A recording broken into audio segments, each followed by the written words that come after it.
Hi, this is Jackie from Ladybug Wellness. I have with me today Mila Sharma. I met Mila a couple of years ago, I think it was 2021, when she was here in Prince George. She lives in Vancouver area.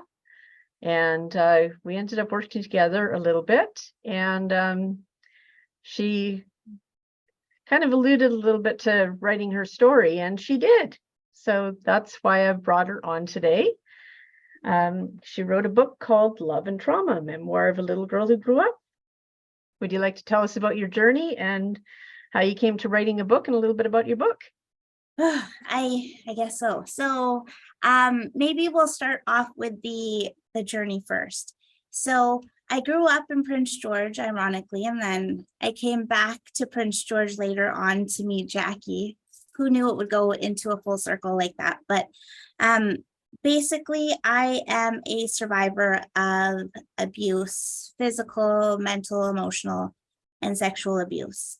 So my sexual abuse probably was the very first abuse that I had gone through, and I never told anybody about it until about 2 years ago or so, which I then wrote the book and I let it out to the world.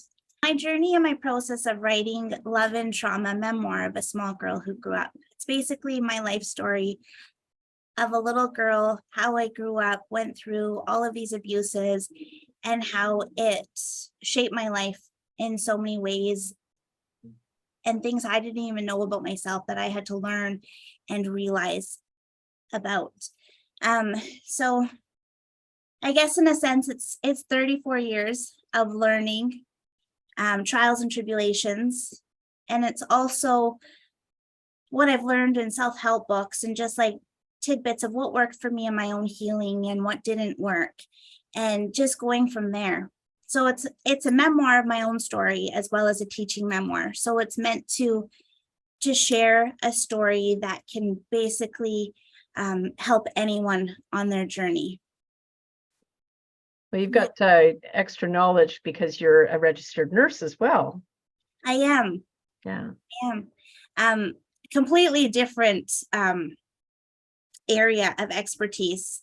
So I did not focus my nursing career on children whatsoever. And I think a lot of it had to do with me being in the hospital and just going for doctor's visits constantly. So a bit of my story is I was sexually abused from the age of 2 years old, from what I can remember anyhow. That's just when my memory started, until I was 9 years old. So about 7 years. I was sexually abused, and then living in Prince George with my aunt and my uncle and my cousins. So it was my male cousin that was actually doing this to me. And at the time, I didn't know what was wrong. I didn't know anything of it because it happened to me when I was so young. And, children's minds are moldable. You can do anything, and it's a game. Let's play a game. And every child, who doesn't want to play a game? Exactly. As sick and twisted as it is, and Jackie, I know you understand this completely. Yeah, I do. So, I went very yeah, similar. Yeah. And so then moving from that abuse, I moved to Burnaby with my biological parents and my brother and my sister. And it was a whole different world of abuses that I faced. So it was physical abuse, mental abuse, and emotional abuse. And so growing up with those two aspects and learning how to love myself in that process was not easy. Yeah. Not easy. I gained a lot of probably unhealthy coping mechanisms that I tried just to deal with the emotions and the pain, just not even knowing either that I was able to heal and I was allowed to heal and I was supposed to learn how to heal. To me, growing up, I was just taught, like, you know what, you just keep on moving, put your boots on and keep on trucking. Not on those words, but basically, like, you just keep going forward. Don't worry about the past. It happened, whatever. Yeah. So what was your turning point that you realized that you were going to write your story and start healing and everything? So I think it was the death of my grandfather. So I always knew that all of these abuses were not great. So to me, the physical and the mental and emotional abuse were always worse than the sexual abuse, because the sexual abuse was done with kindness. And my cousin was super, super nice. And so I looked at that one as the least concerning of all of the abuses, which in hindsight now, looking back at it, it was the worst one that I experienced. Because at least with physical and mental, like you can come out of that. It's going to hurt, but you can grow out of it. But sexual abuse is just, it sticks in there, and it's, yeah, don't even have words for that right now. But Yeah. I think the turning point for me, just to even come out to my entire family and to anyone about the sexual abuse, was when my grandfather passed away in 2021, which is ironically the same year that I met Jackie. Yeah. And I'm so thankful for that each and every day. So yeah, it was me sitting around with my cousins and my sister on the bed and talking about where we were in life. And one of them said to me, Mila, you are the youngest one out of all of us, and you're the only one really who's going through like so many health issues. And then that kind of dawned on me, like, oh my God, I didn't even notice that. I didn't even know that. But that's the thing of unhealed traumas. How is it going to affect you? How is it going to showcase itself to you? Yeah. So for me, for the most part, if it wasn't material things, it was internally. And so it was showing up with body pain, fibromyalgia, edema in my lower legs, like just many different things. I was not doing my best. I still have issues with my eyes, with holes in my retinas, basically, where I can potentially lose my eyesight. So I'm closely monitored by my physicians for that. But anyhow, with all of that, my other cousin said that I have this lady that you should go see, and she can actually help you with energy clearing and all of that. And then that's when I saw you, Jackie. Yeah. Yeah, we worked together for a little bit, and I was the one that suggested the Secret Survivors book too. And I think that made a significant difference for you. And you've also mentioned that in your book. I did. That actually, I have to give credit where it's due. that's the Secret Survivors book, which I actually have another video that I talk about that book. But in the beginning of this book, and also listed in my website, there are 34 after effects that are quite common with sexual abuse survivors. And so, yeah, that made a difference. And then from there, you had started talking about writing your story, and you published it last year in 2022. Yes. Yeah. Yes. Pretty sure it was August 2022, because you had actually reached out to me in February and asked me if you could mention me in there. Yeah, I did. I did. And I'm listed in a book that's published. She is. It's an easy read too. But I think it's an easy read, but it's my life story. And other people are like, it's a shorter book, but it's not an easy read. Yeah. A lot of tissue boxes and whatnot are involved. But yeah, so basically, I left Prince George. I did a few clearing sessions with you, energy clearing sessions, left Prince George, came back again, because something told me I needed to go back there. So I did the Black Pearl technique with you, which was the worst experience of my life. It was not, but it was. I've actually used you as an example to some of the people that have trained with Black Pearl, or explaining, because you've done several of the sessions distance. And the one time that you came in person, you actually had to get up like 3 times in the session just to shake it off. And we're quite agitated, but it did make a difference for you. It did. I have a question for you, Jackie. So that time that I came to see you in person, did you know anything? Because I hadn't shared any information with you. No, you kind of alluded to some of your story being a little bit similar to my background, because I've got a lot of things in my website that, people know what's happened with me. And yeah, you kind of alluded to things, but it wasn't until I read your book that I really understood what was going on. Yeah. Yeah. And that's me. And I never knew that there's help out there and you can ask people and you can share your story, and other people are probably going to have the same story as you. It's just something I think you just go through and you find out, and things come to you when they're supposed to come to you, people, things, whatever it is. Yeah. Everything happens in divine timing. Yes, exactly. Divine timing. So you've had a couple interviews and a TV interview as well in the last little while. You were on Spice Radio. Spice Radio, yes, as well as Women in Focus. Nice. Mm-hmm. So how has things been since your book has come out and been published? To be honest, I didn't realize how much healing I still had to do. I thought that everything was in the book. I would be done with it. Complete. No. There was just so many things. And I think not backlash, but it was definitely difficult for me to even get this book out there in the first place. I know a lot of publishing companies won't touch it because of the topic of it. So it is self-published.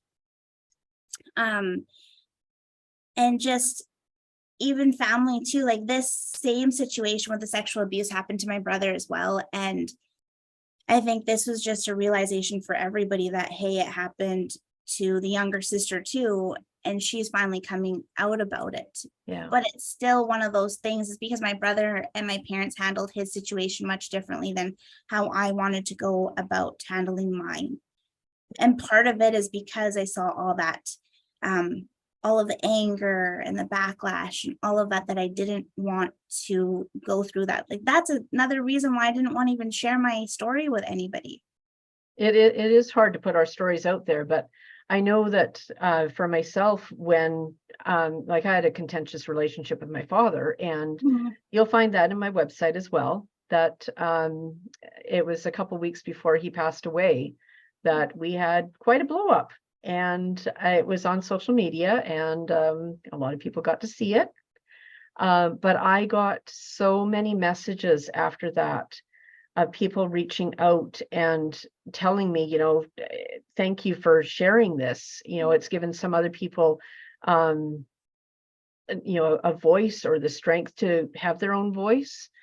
Because it's only when you bring things out into the open. I remember being at a business conference, and one of the speakers was saying, shine a light on it, shine a light on all those wounds, and that's the only way that you can heal. Yeah, it really is. Yeah, there's a lot of people. I think it was more so friends that came and said, I'm so sorry that this happened to you, and not so much family at all. Family did not reach out. And yeah, I've helped people along the way. So people who have messaged me and told me, oh my God, your book, like, this happened to me too.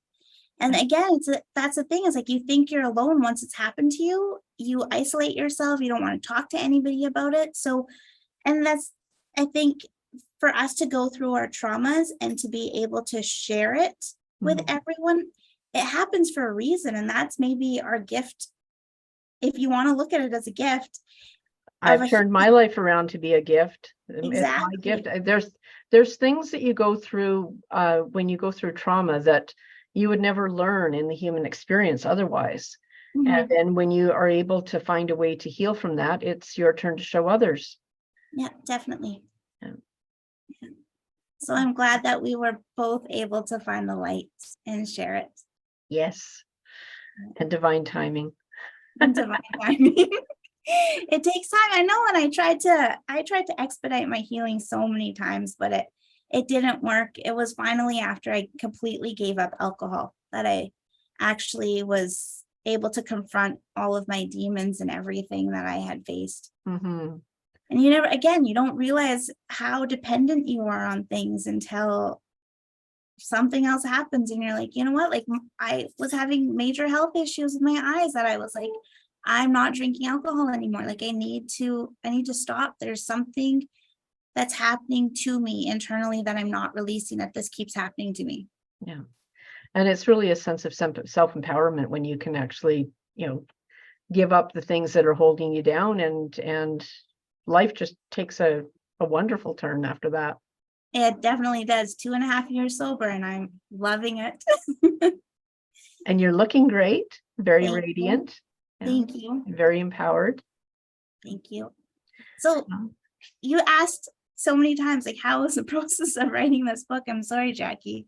You know me, I talk in circles, but I eventually get back to it. So the book actually, I wrote majority of it in about 16 days. I actually went to a psychic who told me that I can see you with papers all around you, and you're putting them together. Are you writing something now? And I was like, I journal. That's all I do, is I journal, because that's my release. And then she's like, it's something to do with that. And so then that's kind of what inspired me. So right after my session with the psychic, I started writing. So 16 days and pretty much the book was done. And obviously I still had to have more experiences before the book could actually be published. And I was still continuing to add to it last minute. There's never enough time sometimes. And then at some point, your life is just focused on that one thing that you just need to release it. And that's what I needed to do. And that's exactly why the book was released when it was released. Well, it was just taking too much of my life. I published a snippet of my story, just condensed in an anthology book back in 2017. And I was finishing up some courses because I was in school. I was working full time. I was like a lot of things going on. And I think I had a matter of 10 days to put together a chapter. Like, it wasn't a full book, but that crunch time, it's pretty stressful. Yeah, it is. And then to reread it, to proofread and everything is just, and then it makes sense to us, but is it going to make sense to somebody else who's reading it? Yeah. Right. So you have to make sure that there's details in there. Yeah. Well, I mean, there was some things that I wrote out for myself, the major traumas. I wrote them out I just wrote them out in 2009. And that's kind of when I'd only shared it with a couple people at that point, because it was a lot of details and everything. And it was just a couple years later, once I got that out, I went to go reread it, and it was like reading somebody else's story. There was no emotional charge to it anymore. So have you gotten to that point with your book yet? I have. But then there's other times of the year that I'll go back to it and I'll get a little bit emotional, but I think that's because it's me looking at it as an outside perspective at that point. And I'm like, how did this person go through all of this and still deal and is still alive, is still here today? I think that's why I get emotional. It's not so much me being attached to those situations still. It's just me reading it as an outside person. And you realize how much inner strength you have. That inner strength comes from adversity. Right. So yeah. Hey, was there anything else you'd like to share about your book or yourself? Or I think it's a book, if anybody wants to read it, who's going through or who has gone through any type of traumas. It definitely can help you with your journey itself. Yeah, you've got a lot of suggestions in here that are really good. A little bit about your story and then how you overcame it. You just got a lot of good things. So Love and Trauma. Love and Trauma is a memoir of a small girl who grew up by Mila Sharma. And I will put the link. You can get it on Amazon. Yeah. Any online retailers. So I'll share the link below the video. Okay. All right. Thank you so much, Jackie. And thank you again for helping me in my own journey of healing. Well, thank you. It's been an honor to know you and work with you and to be mentioned in your book. Of course. Yeah. I had no idea, honestly, that I had that much of an effect. So it was really an honor to find out that I was mentioned in your book. Yeah. Thank you so much for being here. And Just so you know, Jackie, you make that big of an impact on others. So thank thank you. you again. Thanks. All right. We'll link the book in the video below. All right. Take care. Bye.